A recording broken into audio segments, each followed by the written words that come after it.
Okay, let's unpack this. We've got a stack of sources here, specifically a really detailed review from the 5K runner and, of course, the official Wahoo product page. We're diving deep into the latest Wahoo Element Roam 3 GPS bike computer. Right. And for anyone trying to stay on top of the, best tech for their rides, or maybe just wondering if it's finally time to upgrade that old unit, well, navigating the specs, the reviews, the marketing, Yeah.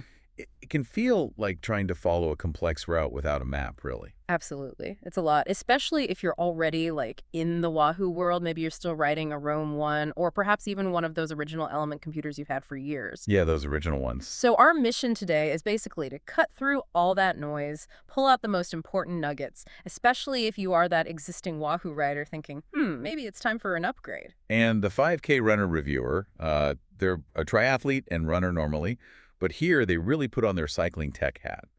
And they specifically state they're focusing more on existing Wahoo owners who are considering that upgrade path. Perfect. That's exactly our angle. So let's jump right in. What do these sources tell us about this Roam 3? And, does it really hit that sweet spot if you're coming from an older Wahoo unit? Well, the 5K runner review gets pretty straight to it. They say the Roam 3 is, and I'm quoting here, new in almost every way behind the scenes. Okay, so lots of internal changes. Yeah, but critically, they add it feels reassuringly similar for people upgrading. That balance seems key to their assessment. It's not a totally alien device. Right, familiarity is important. And what's their final verdict? Pretty clear. Very clear. They state, Roam V3 should be the first to consider if you are upgrading from an older Element. Can't get much more direct than that. Okay, strong recommendation then. And do both sources, the review and Wahoo, kind of agree on the core promise here? Yeah, they seem aligned. Both talk about balancing navigation, reliability, usability, and performance. Wahoo says it supports every ride decision you make intuitively and engagingly, keeping you focused on the road ahead. Right, the classic Wahoo simplicity promise, but with more power. Okay, let's get into the specifics, the hardware. What are the standout upgrades compared to, say, that Roam 1 or the original Element? The display is usually the first thing people notice. It usually is.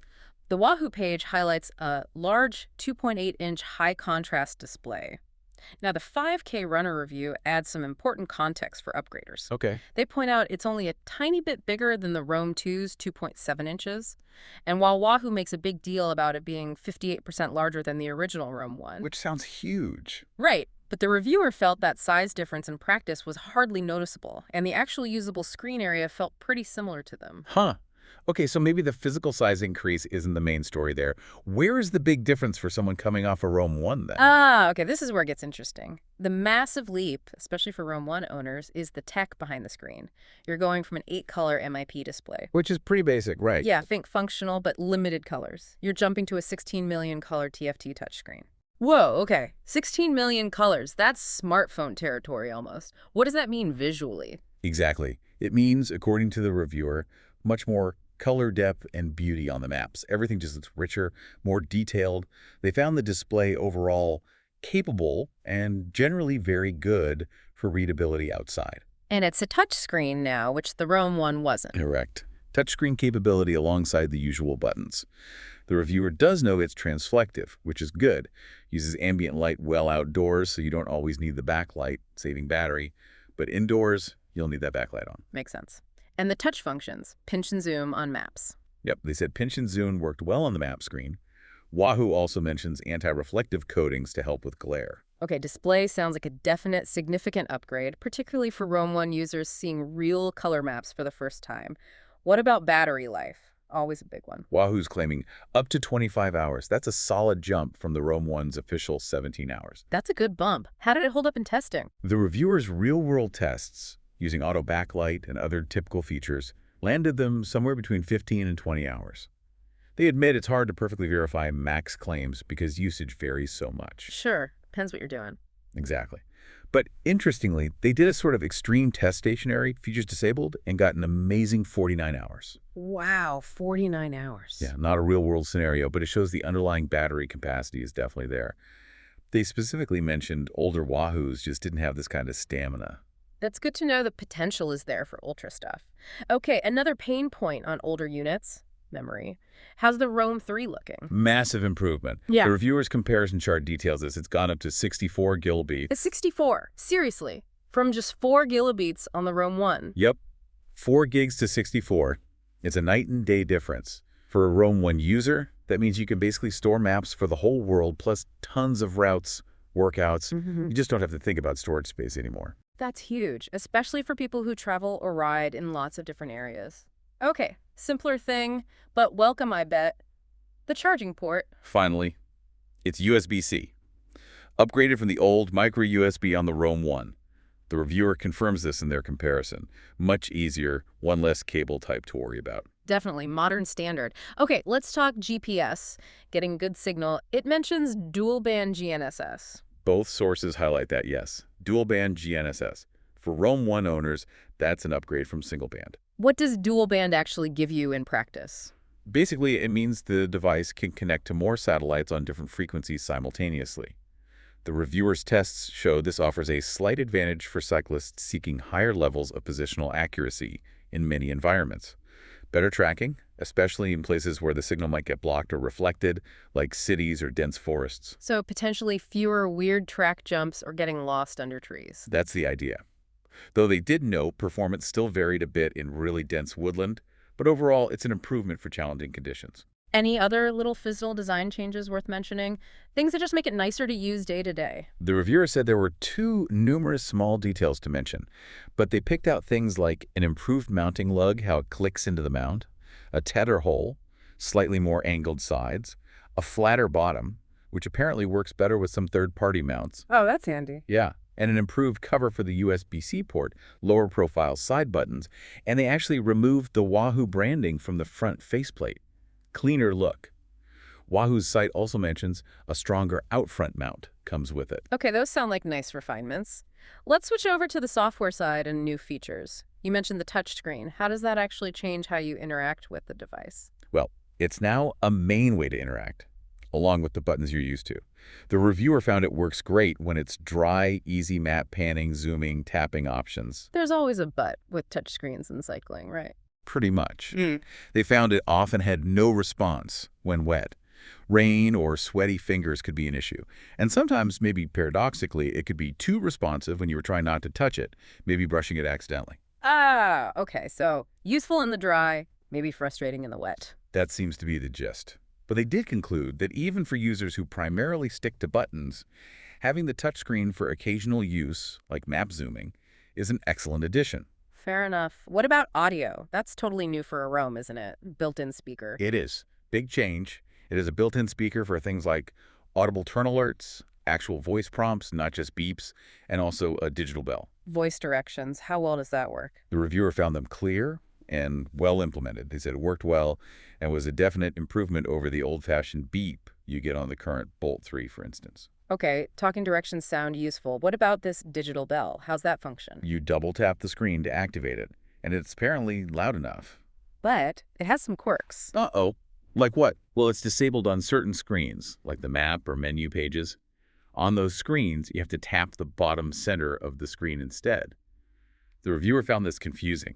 Why not just have the double tap work everywhere? Yeah, consistency seems key there. Any other issues with the bell? Yes, and this could be a big one for some riders.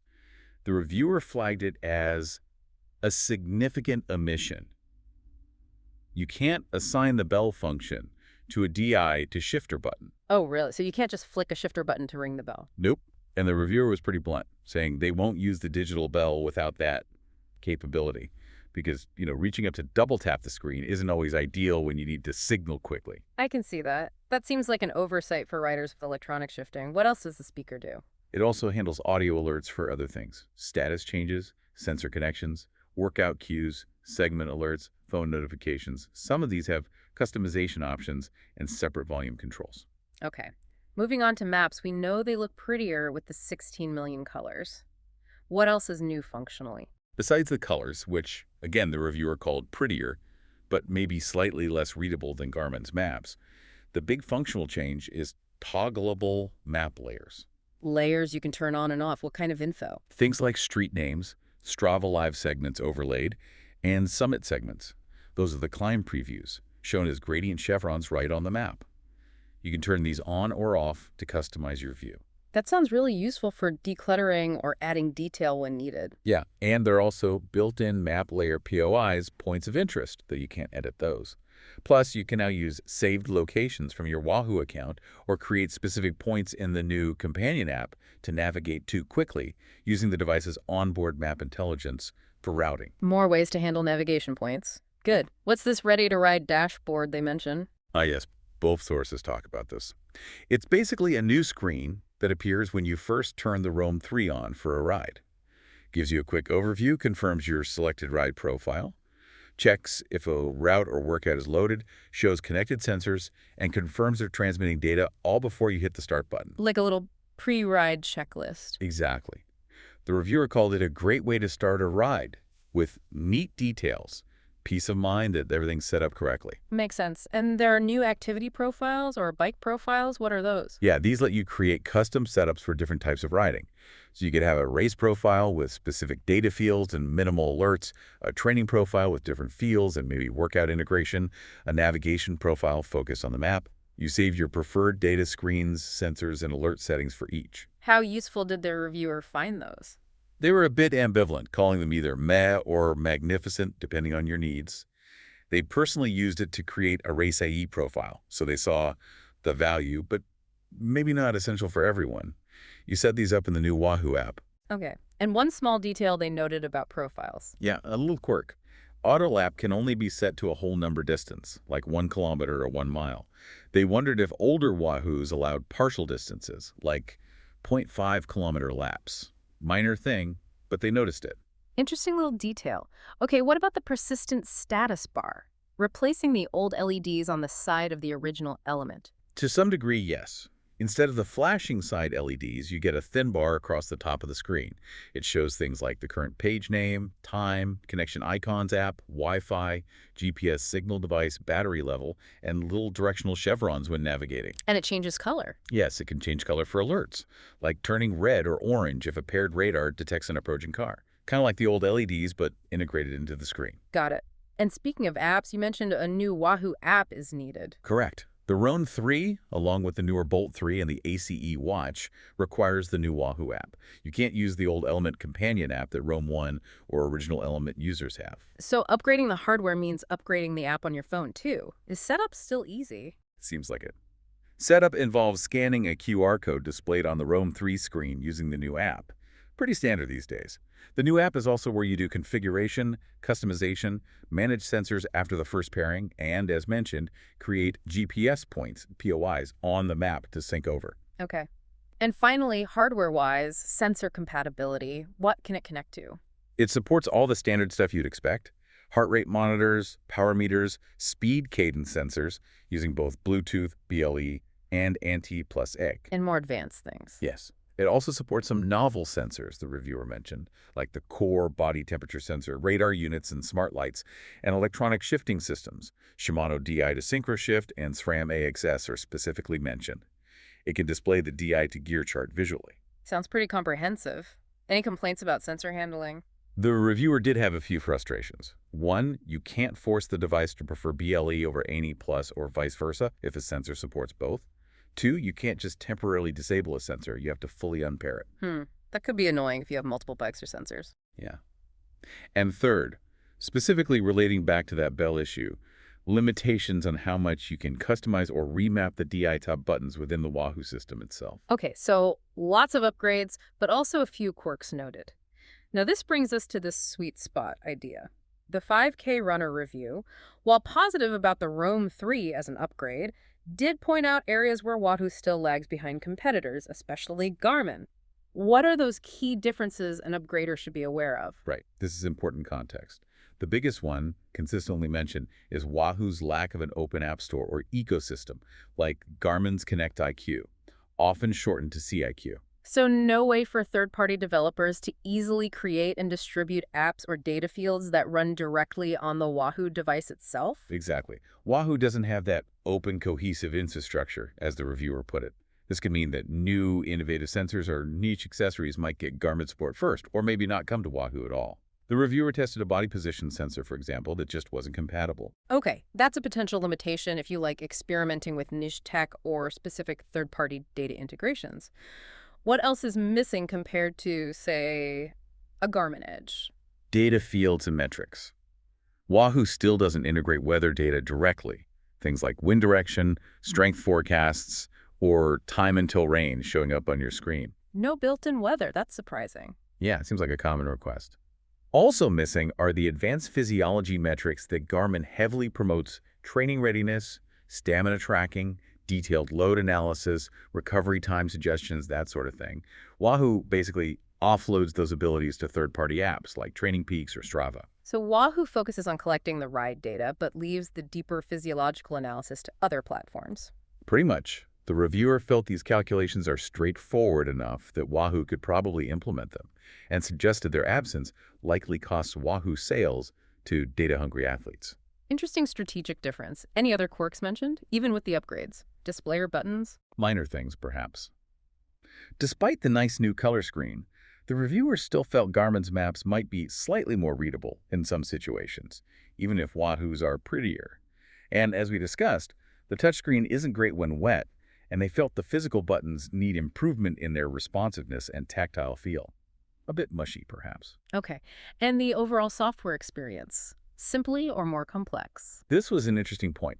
The reviewer found the new menu structure and settings options on the Roam 3 a tad more complex than the Roam 2 Bolt 2 I knew and loved in the past. So while it offers more features, it might come at the cost of some of that absolute dead simple navigation Wahoo was famous for initially. That's a really key point. That potential trade-off between features and simplicity. How did the 5K runner ultimately frame the Wahoo versus Garmin comparison, considering this new Roam 3? Their core conclusion stayed pretty consistent with past views. Wahoo, including this new Roam 3, is generally simpler to set up and use, significantly simplifies, feels far more usable day to day, and in their personal experience has been more reliable than Garmin Edge devices. But Garmin has. Garmin offers slightly more features, often of limited use according to the reviewer, and the really big difference remains that Connect IQ App Store and Garmin's much broader ecosystem covering multiple sports, wellness tracking, smartwatches, etc. Okay, that comparison helps clarify the choice. So let's bring it all back home for the listener. If you're sitting there with your trusty old Roam 1 or maybe even an original Element, who is this Roam 3 really best for based on everything we've just discussed? Well, if you fundamentally like the Wahoo way of doing things that focus on usability, reliable core functions, and you're just ready for a big jump in hardware capabilities, then the Roam 3 looks like a really strong candidate. You're getting that much better display color touch capability. Significantly improved battery life, way more memory, so no more map juggling, the convenience of USB-C charging, and potentially more accurate GPS tracking with dual band. Those are all big, tangible improvements over your old device. Absolutely. And features like the audible turn prompts, the richer maps with layers, that ready-to-ride dashboard check, these are all nice quality of life upgrades too. The 5K runner review really nails it for you, calling it familiar, better. It keeps the essence of Wahoo, but modernizes the tech underneath. But it's not necessarily a slam dunk for everyone, right? You need to weigh the butts. Exactly. Yeah. You have to consider what you don't get.